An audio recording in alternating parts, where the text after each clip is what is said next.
Eu acho que a gente tem algumas obras, felizmente temos tanta música tão boa, temos tanta genialidade por parte de compositores que a gente fica até tem que se deixar extasiar diante disso, né? O momento que a gente vai desenvolvendo a sensibilidade da gente para reconhecer o quanto essas pessoas eram especiais e o quanto elas tinham a dizer para a gente. Isso chega até a emocionar a gente.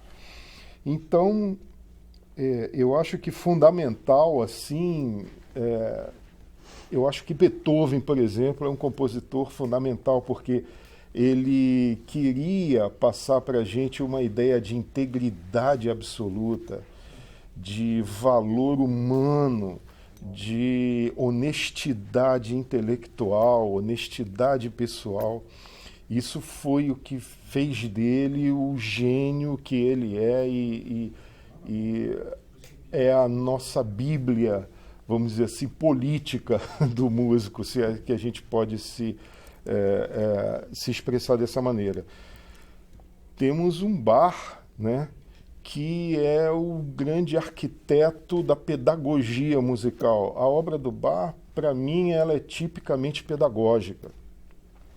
Numa época onde não se escreviam métodos de instrumento, como passou a ser tão em voga no século XIX para frente, mas a própria música tinha a intenção de ensinar e como ensinava, né?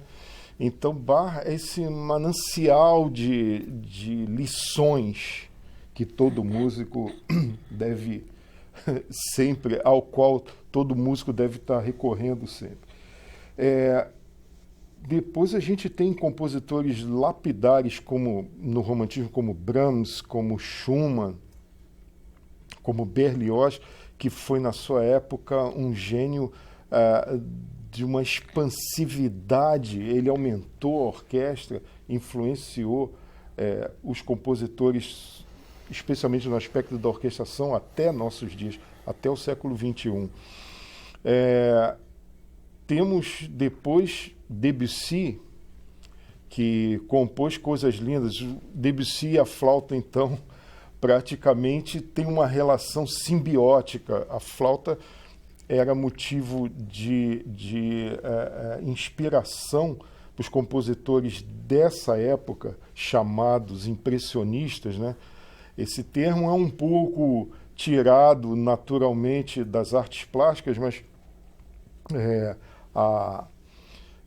o impressionismo com a preocupação e o cultivo da cor sonora se ligava então às artes plásticas. A música passou a ter, mais do que em outras escolas, um aspecto pictórico. E a flauta, com a sua riqueza e com a sua flexibilidade, conseguia, na realidade, preencher essa aquarela, vamos dizer assim, se a gente pode falar assim, com muitas dessas cores, e foi motivo, então, de inspiração para Debussy e para outros compositores ali daquele momento, especialmente na França. Depois a gente tem os brasileiros, né? Nós temos Carlos Gomes, um gênio que se dedicou à ópera, que levou obras tipicamente brasileiras como o Guarani, né?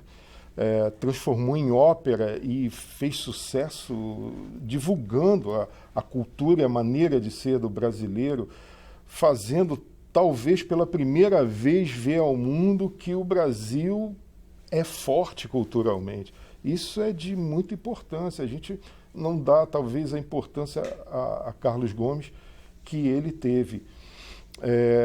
Temos, claro, o grande pai da música clássica brasileira, que é o Villa-Lobos, né?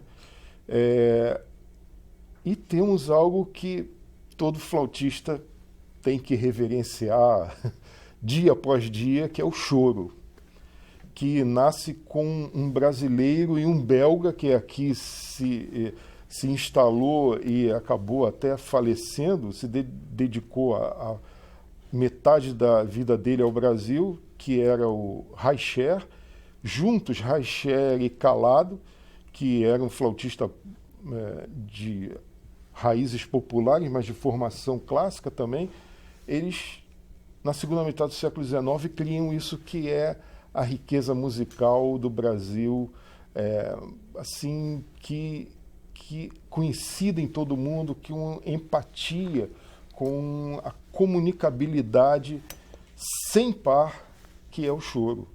Então, acho que aí a gente tem uma pequena amostra do que a gente pode considerar como influências e graça musical da gente, graça no sentido de receber, né, essas coisas desses gênios todos, né?